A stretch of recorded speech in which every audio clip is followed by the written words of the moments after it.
Olá, esta terça-feira você tem encontro marcado comigo aqui na CNT. Quais os caminhos do autoconhecimento para encontrar a essência do ser humano? Nós vamos conversar sobre este tema com a psicóloga, psicoterapeuta e professora Eneida de Oliveira, autora do livro Universo Feminino, Presença e Autonomia. Você não pode perder. A gente se encontra nesta terça-feira às 10h30 da noite. Até lá!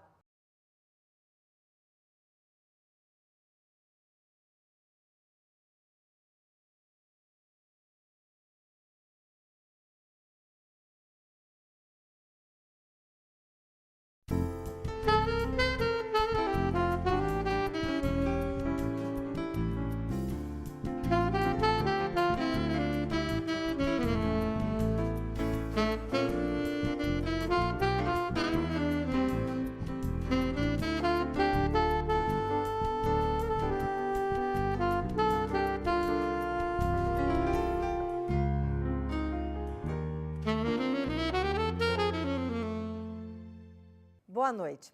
A busca pela nossa identidade interior, da nossa essência, através do autoconhecimento e da espiritualidade. É o que vamos conversar com a nossa entrevistada de hoje. Ela é formada em psicologia pela Universidade Federal do Rio de Janeiro, é especialista em psicologia junguiana e também dá aulas de yoga e de educação pelo movimento. É autora do livro Universo Feminino, Presença e Autonomia. E agora, depois de 40 anos atuando em consultório, começou a atender na casa dos pacientes. E recebo no Márcia Peltier, entrevista de hoje, a psicóloga, psicoterapeuta e professora Eneida de Oliveira. Eneida, é um prazer enorme ter você aqui hoje. Eu acho que esse assunto sobre o autoconhecimento, a espiritualidade, acho que nunca esteve tão em pauta na vida das pessoas. Mas a minha pergunta para começar a nossa entrevista é assim: por que as pessoas chegam a um determinado momento da vida e saem em busca do autoconhecimento? Então, Márcia, eu quero dizer que o prazer também é meu. É sempre muito bom conversar com você. E respondendo à sua pergunta, né, por que as pessoas saem em busca de um autoconhecimento? Eu acho porque chega um momento em que as pessoas sentem um certo vazio, porque ficam tão ligadas assim numa vida externa, né, numa vida superficial, que elas precisam saber qual é o sentido real, né? Porque uma pergunta que a gente tem que se fazer é: qual o sentido da minha vida, né? Qual é a direção que eu tenho em relação a mim mesmo, ao mundo? Quer dizer, o que eu vim fazer aqui? O que eu vim fazer aqui? Mas isso existe um momento que isso acontece? Você com a sua experiência? Olha, Márcia, eu acho que sim. Eu acho que chega uma determinada situação em que a maturidade vai se avizinhando e a pessoa então sente essa necessidade. É muito raro a gente ver no jovem esse tipo de pergunta, né? Via de regra, existem alguns jovens que sim, mas via de regra isso vai acontecer na segunda metade da vida. Isso quer dizer assim, lá por volta dos 40 anos, quando a pessoa já construiu a sua vida material, ela já entrou na profissão, ela já está seguindo, ela tem uma trilha a seguir no seu caminho no mundo, né? Então ela começa aí, esse momento, ela perguntar: mas afinal de contas, para que tudo isso, né? Por que eu trabalho tanto? Por que eu acumulo? Qual é o sentido disso tudo? Eu fico às vezes imaginando que muitas vezes precisa acontecer alguma coisa assim inesperada. Ou a perda de um ente querido, ou um divórcio, ou desmoronamento de um negócio, enfim, que aconteça alguma coisa que seja assim catalisador mesmo, e que aí a pessoa fica assim meio atordoada e sai em busca de encontrar um sentido para aquilo. Precisa acontecer algo assim de dramático para a gente cair em si e tentar se saber como pessoa, quem ela é? Eu diria a você assim, que determinado tipo de pessoa, sim. Porque existem pessoas que têm assim uma postura mais, vamos dizer assim, mais espiritualizada, né? Mais ligada no emocional, e outras pessoas que são mais concretas, objetivas, né? Materialistas. Então, esse tipo de pessoa que tem uma visão muito objetiva, ela precisa de uma sacudida, de algum acontecimento que a faça pensar. Mas existe um outro tipo de pessoa que é mais reflexiva, mas às vezes introversiva, essa não, essa já vem pensando ao longo do seu tempo, né? Eu me imagino, às vezes, assim, de experiência de pessoas que a gente conhece, que às vezes uma doença faz a pessoa querer mudar a vida. Também, claro. Querer mudar a vida, porque muitas vezes com isso a pessoa abre o olho e diz, não, mas não é nada disso que eu quero. Aí eu pergunto, é a psicologia que vai ajudar ou é o caminho da espiritualidade? Como é que você, como terapeuta, coordena esses dois aspectos? Então, é interessante a sua pergunta, porque, na verdade, a espiritualidade, ela deve ficar inserida dentro da psicologia. Deve, porque na maioria das vezes as pessoas dizem, não, psicologia não tem nada a ver com espiritualidade. Tem ou não tem, Eneida? Olha, na minha opinião, tem sim. Porque a gente tem que entender, assim, primeiro o que é a espiritualidade, né? Como é que eu vejo a espiritualidade? A espiritualidade é a sutilização do ser humano, né? É a busca justamente da sua transcendência, da sua humanidade. Essa sutilização, ela tem a ver com todo o comportamento da pessoa, não é? Não é só um pensar no mundo espiritual, vamos dizer assim, não. A espiritualidade, ela está presente em tudo que a gente faz. Quando a gente pensa no outro com cuidado, quando a gente estende a mão para alguém, quando a gente considera o outro com respeito, quando a gente cuida da natureza, tudo isso é uma sutilização do ser humano. Então isso caminha para a espiritualidade. Quer dizer, você defende então que a ciência e a espiritualidade podem andar juntas? Perfeitamente. Nada cartesiano que diz que não tem nada a ver uma coisa com a outra? Não, não, não. Eu acho que tem tudo a ver. Eu acho que... Porque eu entendo o ser humano, né? Eu acho que nós somos um somatório, nós somos um todo. Nós não somos mente e corpo separado, não é espírito e matéria separado, não. É uma coisa só, é uma energia só que se manifesta de diferentes maneiras. Sim, mas quando você trata um paciente, porque a questão da religiosidade, espiritualidade versus religiosidade. É sempre uma coisa polêmica e difícil, né? Porque cada um tem a sua visão da sua espiritualidade e muitas vezes tem a sua religiosidade também.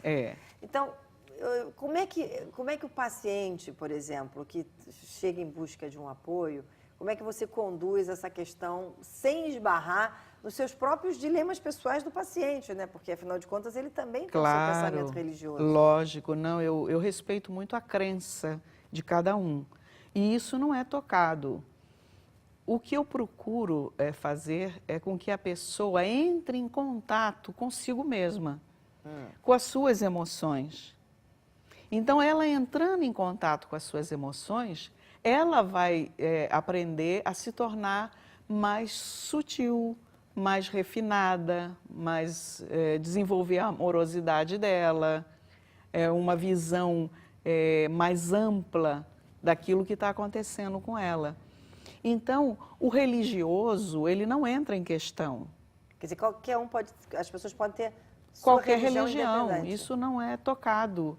O que a gente vai trabalhar é, dentro dessa visão que a pessoa tem religiosa, como ela ser melhor com ela mesma e com o mundo e com o outro. Eu fico pensando, quando a gente lê sobre Freud e Jung, né, que Freud era tão ligado na questão do libido, né, da sexualidade, e Jung era sempre foi, né, o Jung ligado mais ao consciente coletivo, né, aos símbolos. Você é uma terapeuta que trabalha mais com um lado junguiano. A minha formação, a minha visão é junguiana. Gostaria de dizer também o seguinte, o Freud foi uma pessoa, assim, fundamental, né? Na época dele, ele foi, assim, o homem que teve a coragem de falar sobre o inconsciente, quando isso não era admitido. Quer dizer, as pessoas nem achavam que existia inconsciente. Nem achavam que existia.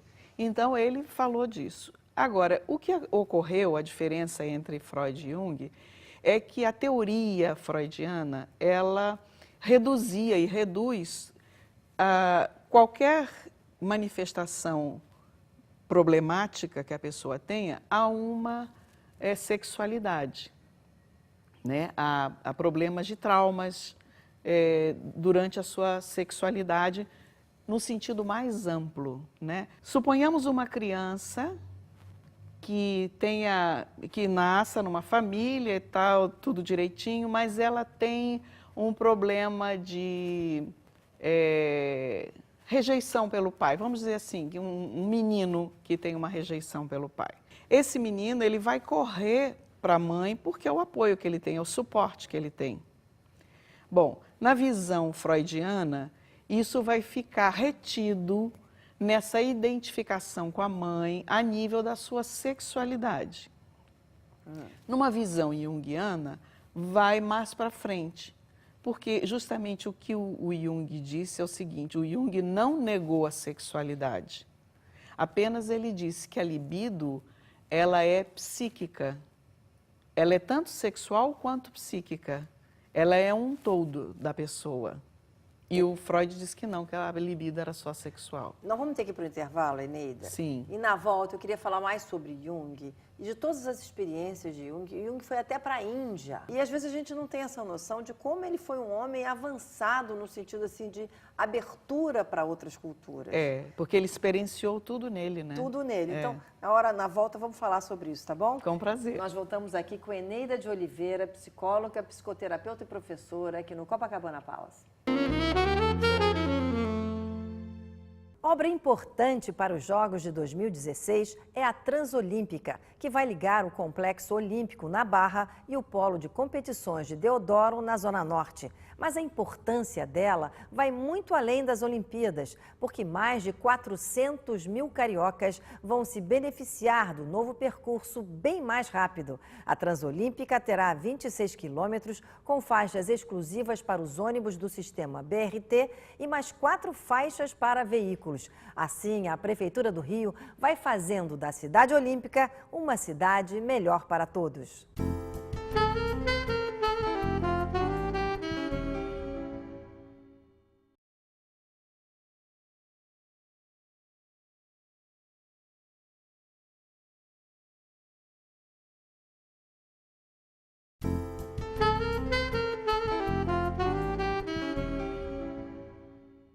Voltamos aqui no Copacabana Palace. Minha entrevistada desta noite é a psicóloga, psicoterapeuta e professora Eneida de Oliveira. Eneida, no bloco anterior nós falamos um pouco sobre as diferenças de Freud e Jung, mas eu queria voltar à questão toda do Jung, que para mim tem uma das coisas mais interessantes de todas dessas vertentes da psicologia, que é o inconsciente coletivo. O que é o inconsciente coletivo para quem está em casa nos vendo? Então, assim, em palavras simples, o Jung disse o seguinte, que nós temos um inconsciente individual, né, que está ligado à nossa pessoa, mas também nós somos produtos de um meio, né? Nós vivemos numa cultura e essa cultura nos influencia. Então, nós também temos uma parte do inconsciente que pertence a esse coletivo. Mais ainda, ele diz o seguinte, que esse inconsciente coletivo, ele tem uma ancestralidade, ele tem uma história que nós trazemos. E hoje em dia é muito curioso que se fala de que toda essa história da humanidade está gravada nos nossos ossos, está gravada em cada célula nossa. Quer dizer, geneticamente a gente traz essa história dos nossos ancestrais. Exatamente.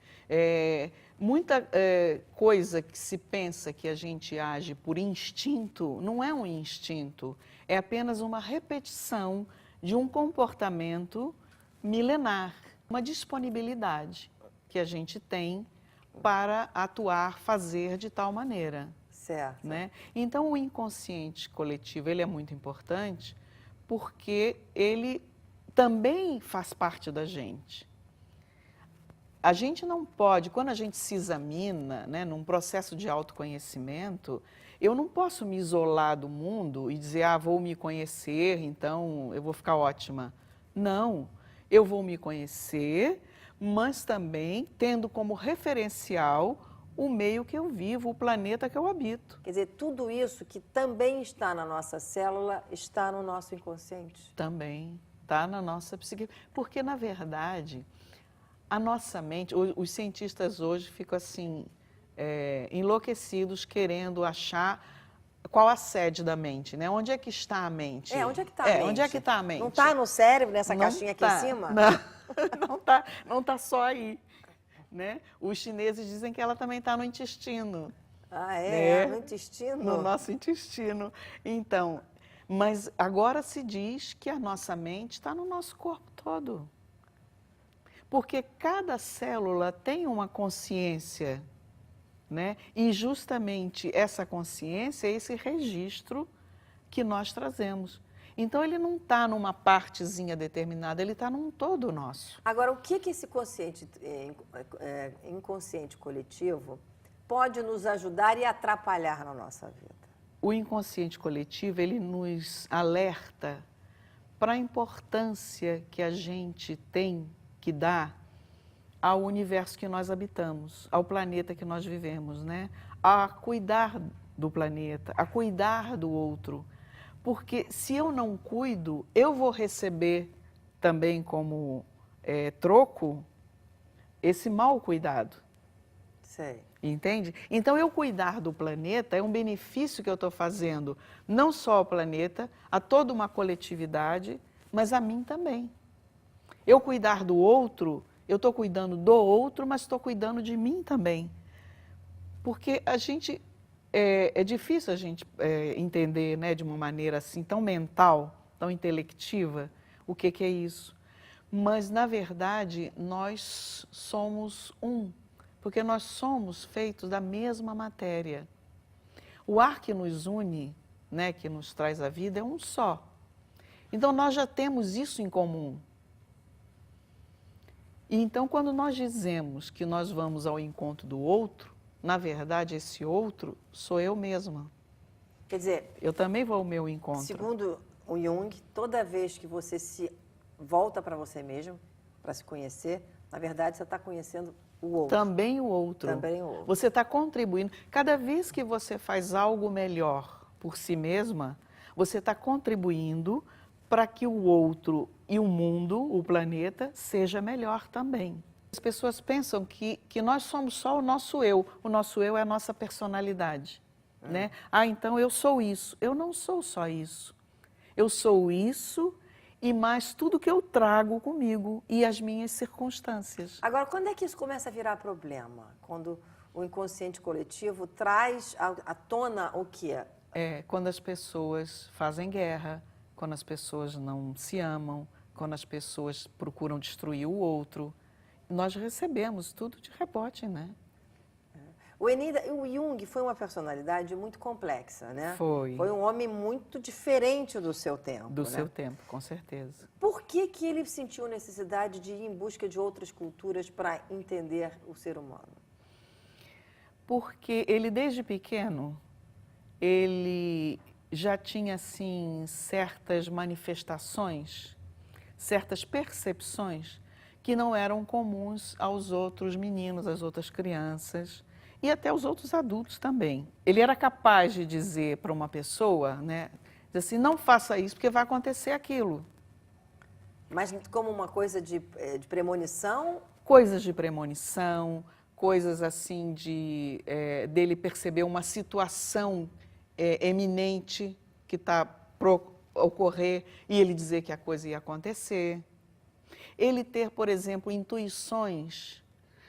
O que mexeu muito com ele foi que ele tinha sonhos, né, que a gente hoje em dia chama, ele depois chamou de sonhos arquetípicos, né, que falavam de situações que se apresentavam em todas as culturas existentes. Tem um exemplo que você possa dar? Não me lembro agora, assim, de algum sonho dele mais específico, mas, por exemplo, ele tinha uma maniazinha, por exemplo, de ter um bonequinho que ele guardava escondido no sótão da casa dele e ele ia sempre lá conversar com esse bonequinho. Sim. Depois ele veio descobrir que isso era um hábito dos aborígenes da Austrália. Olha! Então, agora eu não tenho a Que coisa riqueza para te dar. Mas que coisa interessante, quer dizer, Mas- ele foi reconhecendo. Ele foi reconhecendo, à medida, e por isso ele teve tanto interesse, e uma coisa intuitiva, ele era muito intuitivo, né? Ele sentiu que ele precisava conhecer outros povos. O que diziam os outros povos? Porque ele diz assim, as pessoas são iguais, né? Como é que a gente vive aqui? Ele era um suíço.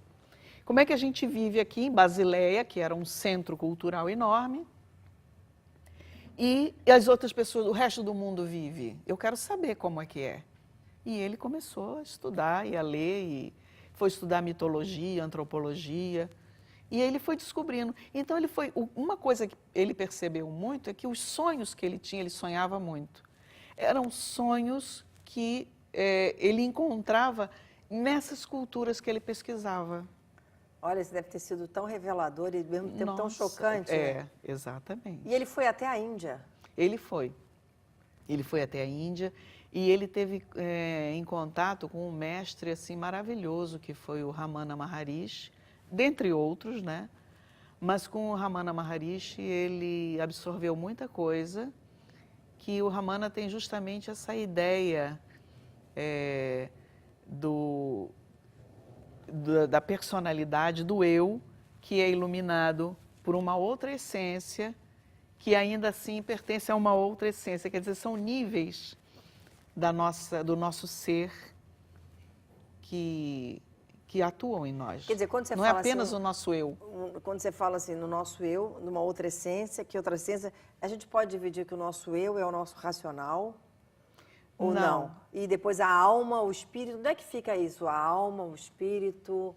Então, Como olha é que a gente só. pode fazer essa divisão? Mas vamos fazer o seguinte, vamos falar isso no próximo bloco? Ah, tá bom. Como é que a gente entende essas divisões todas que existem dentro de nós, que na verdade fazem um todo? O tema é abrangente, né? Pois eu sei. Vamos sim. Voltamos já aqui com Eneida de Oliveira, no Copacabana Palace. Mas antes de ir para o intervalo, saudade de quem está longe? Faz um 21 e mate essa saudade agora.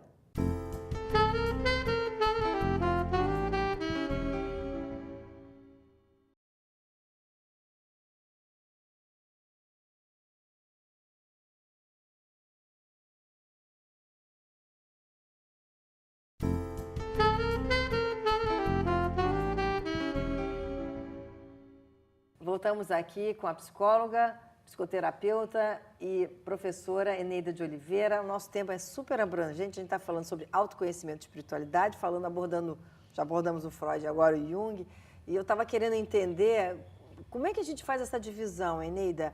Meu ego, meu eu, meu pensamento, Então, minha alma, como é que é isso? Pois é, Márcia, o que ocorre, eu acho que esse é o nosso problema como ser humano, né?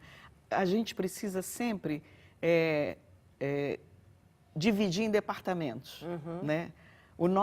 A nossa mente tão relativa, ela necessita dessa divisão. Então, por uma questão didática, a gente divide. Mas, na verdade, não existe divisão nenhuma. Por exemplo, nós temos então o nosso eu, que é a nossa personalidade. Temos a nossa alma, que é onde estão assim as nossas emoções, né? Os nossos sentimentos, aquilo que toca a nossa alma. A nossa alma se alimenta de quê?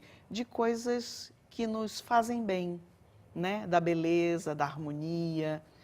Então, esse é o nível da alma, vamos dizer assim, é o nível da sensibilidade. E o espírito, que é, vamos dizer, o alento, a energia, né? O sopro em nós, essa consciência que nós trazemos e que nos traz um entendimento mais amplo. Deixa eu te dizer uma coisa que eu acho que pode ajudar as pessoas que nos ouvem. Nós, como humanos, nós somos seres telúricos, quer dizer, nós pertencemos à Terra, mas somos seres cósmicos também, porque nós pertencemos ao cosmos, né? Então, o grande símbolo do homem é a cruz. porque é o vertical com o horizontal. E justamente nessa inserção é que a consciência deve desabrochar para se amplificar e então ter uma percepção do todo do céu e da terra. Ai, que lindo isso. Isso sem falar no símbolo cristão, não tem a ver com o religioso do símbolo cristão, tá? É um símbolo do homem, do ser humano, como humanidade, porque nós estamos entre o céu e a terra, então nós estamos nessa interseção entre o vertical e o horizontal. E justamente dessa junção é que desabrocha a nossa consciência mais plena, mais ampliada, amplificada. Nas culturas orientais, o entendimento também é esse? É. O oriental, quer dizer, sobretudo, assim, a cultura indiana, que é o que eu conheço um pouco mais, o budismo, né, os Vedas, o Vedanta, tem esse pensamento. Como é que a gente cultiva isso nesse mundo, Eneida? Eu acho assim, que se a gente cultivar a amorosidade, a compaixão, a beleza, a harmonia, a preocupação com a preservação do meio ambiente, tudo isso vai contribuir para nós chegarmos a esse ponto. Agora, Eneida, eu fico imaginando assim, os jovens, né? Porque quando você chega numa fase da sua vida, você, como você mesmo contou aqui no início, você já fez muita coisa, você já tem tempo para parar e para pensar. O jovem vive, né, continuamente, ato contínuo, jovem, e as pessoas que estão aí batalhando muito no mercado de trabalho, tem aquela, chega em casa, já está atrasado, já vai dormir, já está cansado, vê filho, vê marido, vê ninguém. Entendeu? A vida moderna tira muito você desse eixo. Né? E aí as pessoas vão para bebida, droga, remédios, né? Como é que a gente consegue transmitir? Ou a gente tem que esperar a pessoa cair em si? Não, eu acho que a gente deve fazer assim, eu pelo menos procuro, né, divulgar, como estou falando aqui com você, gente, acorda, nós não somos apenas isso, nós somos isso e também aquilo, quer dizer, nós somos matéria, mas somos espírito também. Há 30, 40 anos atrás não havia tanto esse movimento. Se bem que na década de 60, com o movimento hippie, foi um movimento que já procurou um pouco isso, né?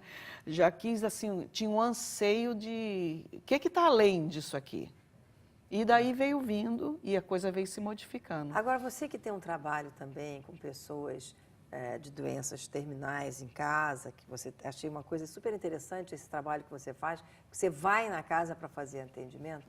Uma pessoa que está neste momento da vida, qual é o conforto que ela tem? É saber o quê? Que ela justamente faz parte desse outro lado? Exatamente. É aí que ela encontra? É aí que ela encontra, exatamente.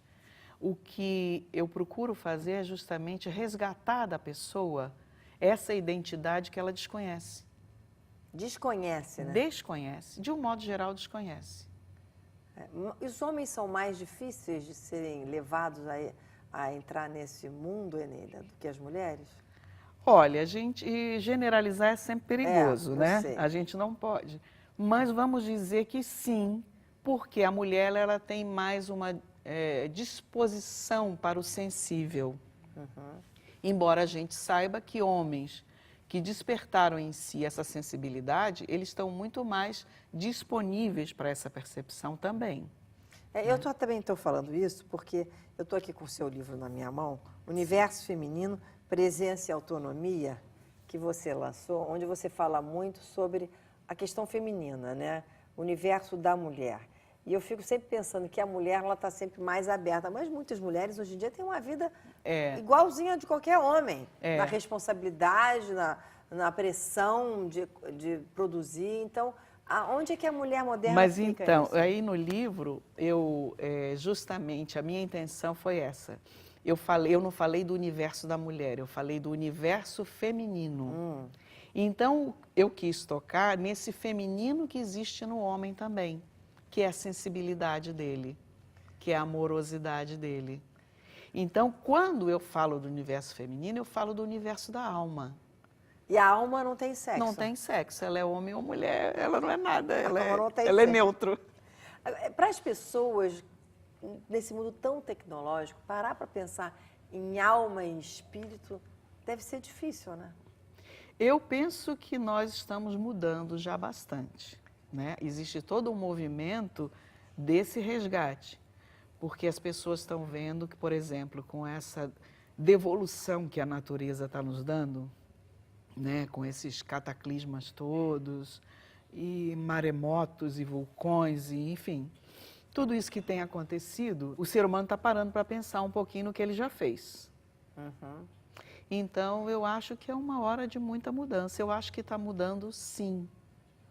Sabe? Já estamos mudando há algum tempo. Quer dizer que o autoconhecimento, na verdade, quando você fala da gente trabalhar o seu próprio autoconhecimento, significa também resgatar essa alma imortal? Com certeza. Senão, não há autoconhecimento? Senão, não há autoconhecimento. Se a gente não entrar em contato com essa alma, com esse universo nosso do sentir, a gente não vai poder resgatar nada.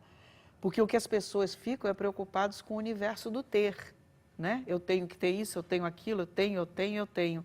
E esse universo é um universo falido, porque ele é um universo que acaba, né? Haja visto, eu tenho uma linda casa, tenho um lindo carro, aí daqui a pouco a terra se abre e engole tudo. E aí eu fico com o quê? O que restou de mim? Estou sem minha casa, sem meu carro. Resta você, né? Não é? Então é essa a nossa... Eneida, a gente vai ter que ir para o intervalo no próximo bloco. Eu queria falar sobre educação. Como é que você vê que a educação, que deveria contar com esses aspectos também, nos jovens, nas crianças, que é uma coisa que a gente ou fala de religião ou fala de ética, mas não fala da espiritualidade muitas vezes. Tá bom? Tá bom. Nós voltamos já aqui com a psicóloga, psicoterapeuta e professora Eneida de Oliveira, no Copacabana Palace.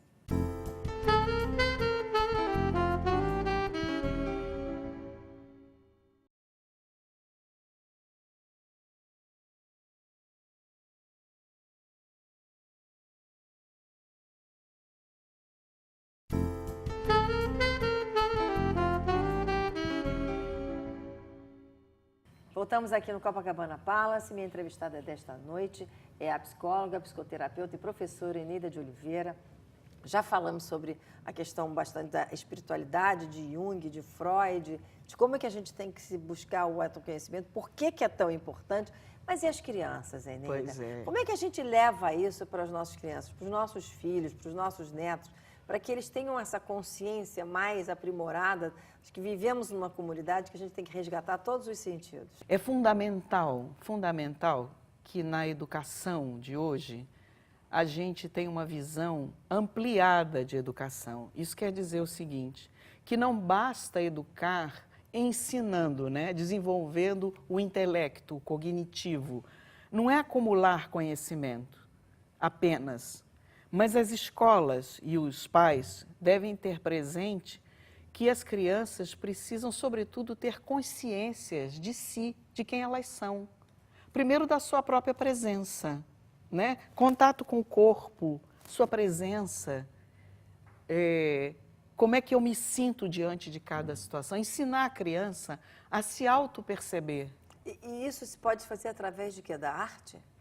A arte é um caminho maravilhoso, a respiração também, o contato, que aí a gente vai ladear um pouco as práticas meditativas, né? Porque as práticas meditativas, a gente trabalha a atenção da criança e essa autopercepção, através da respiração. Não precisa fazer nada muito especial, né?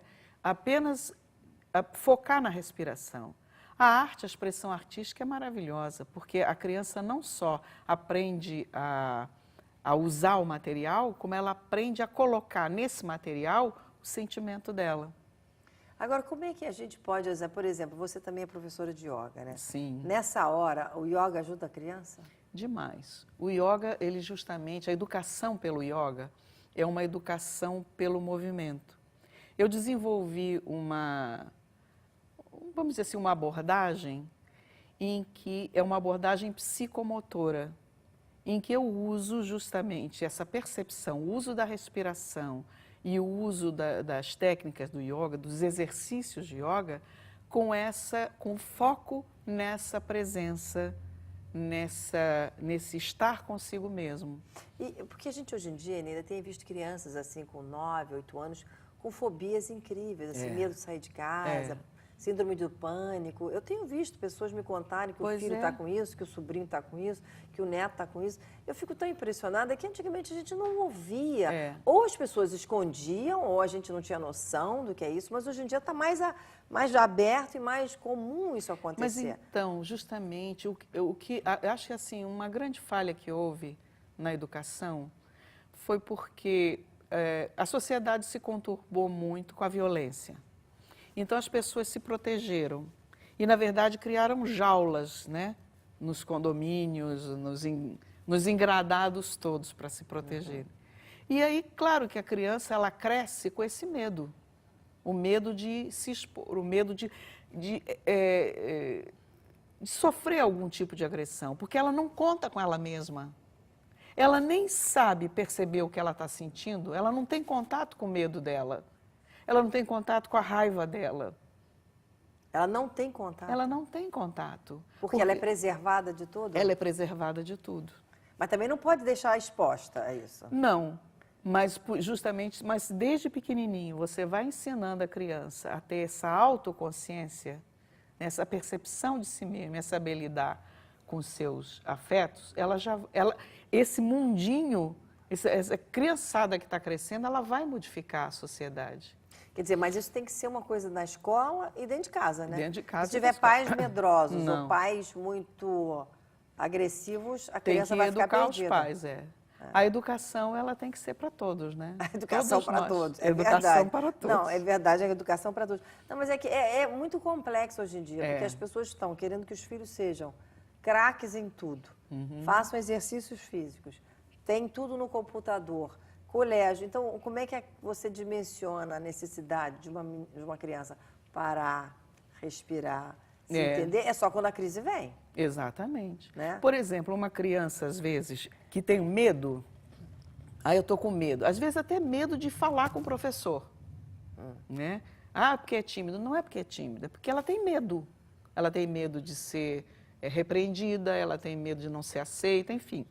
Aí a gente tem que pesquisar. Mas essa criança tem medo. Não se faz nada com ela, só se diz para ela que ela não deve ser assim. Não deve ter medo, né? Não deve ter medo. Mas ninguém diz para ela assim, como é que é esse medo que você está sentindo? Mostra para mim como é que é o medo. Entende? E será que ela saberia expressar? Saberia. Eu posso contar para você? Claro que pode. Eu me lembro que eu trabalhei muito com criança, né? Há alguns anos atrás, bastante anos atrás. Né? Eu comecei a minha vida profissional trabalhando com criança. E eu me lembro de um menino que ele tinha muito medo do lobo mau. Ele dizia que tinha um lobo mau no quarto dele. Então, a mãe já vinha com um diagnóstico, que médicos e professores já diziam que o menino tinha delírios, que não sei... Enfim, as pessoas desavisadas já estavam rotulando. Aí eu conversei com esse menino, eu disse assim, mas vem cá, tem um lobo mau no seu quarto? Ele disse assim, tem. Eu disse, como é que ele é? Aí ele me descreveu, é assim, essa do lobo mau de historinha, né? Eu disse, então vamos fazer uma coisa? Vamos pegar esse lobo mau? Que é a dramatização. Então, eu saí com ele dentro do consultório, de pau em cima do lobo mau. E ele depois olhou para mim com aquela carinha linda e disse, me chamava de tia, né? Tia, a gente destruiu o lobo mau, ele não está mais. Esse menino tinha 6 para 7 anos. Olha! Então, a dramatização, que é o acting out, né, que a criança faz, ela põe o sentimento dela para fora e trabalha com ele. Não é através do entendimento. Por isso que a arte é tão importante. Quando ela faz alguma coisa com a massa ou com a pintura, ela também está fazendo isso. Quer dizer, ela traz o emocional para o concreto. Para o concreto. E aí ela pode ver. Ver e até destruir. E destruir e lidar com aquele fato, com o medo dela. Aí ele percebeu, o menino, que aquele lobo mau era apenas a representação do medo que ele tinha. Que era o medo de quê? Era o medo de não ser aceito, o medo de não ter êxito, de ser repreendido pelos pais. Enfim, aí era a história dele. A história dele. Mas que coisa interessante, né? É. Como, quer dizer, você ouviu o menino, ele pôde dizer o que ele estava vendo. E ensinei a ele a lidar com isso. Porque muitas vezes a gente vê que as pessoas ficam dando Rivotril para as crianças, né? Ah, nem me fale disso. Não é uma coisa terrível? É terrível. E se dá indiscriminadamente. Se dá, né? Cada vez mais, né, Eneida? Exatamente. E agora qualquer criança mais um pouquinho agitada já é hipercinético, né? Hipercinético? É. Agora o nome é esse? É. Antigamente era menino tem bicho carpinteiro, agora é hipercinético. Agora é hipercinético. E é um isso é problema. ruim. Isso é ruim, então. E esse menino, ele, além de ser rotulado, essa criança, né, além de ser rotulada, ela é alijada, porque ela é uma criança problema. E, na verdade, ele é uma criança Não, uma criança que está precisando de atenção, de entendimento. Quando eu falo para você de entrar em contato com as suas emoções, é isso, é entender o que está acontecendo. Quer dizer, não tem idade para isso, Não na tem verdade, idade. né, Eneida? É verdade, não tem. Eneida, a gente está chegando no final do programa, preciso fazer a última pergunta. Sim. Quem é Eneida de Oliveira? Isso é difícil, essa é a pergunta mais difícil. Ainda mais para uma psicóloga. Pois é. Olha, Márcia, Eneida é uma pessoa que busca a si mesma todo o tempo, que não dispensa nenhuma oportunidade para se conhecer mais e conhecer o outro. Que lindo, maravilha. Porque ninguém está pronto, né, Eneida? Ninguém. Tá ótimo. Obrigada, Eneida. Obrigada a você, mas foi um prazer muito grande, muito grande. Para mim também. Obrigada. Então você já sabe, na próxima terça-feira eu estarei aqui no Copacabana Palace entrevistando outra personalidade que faz a notícia. Uma boa noite para todos vocês. Até terça que vem.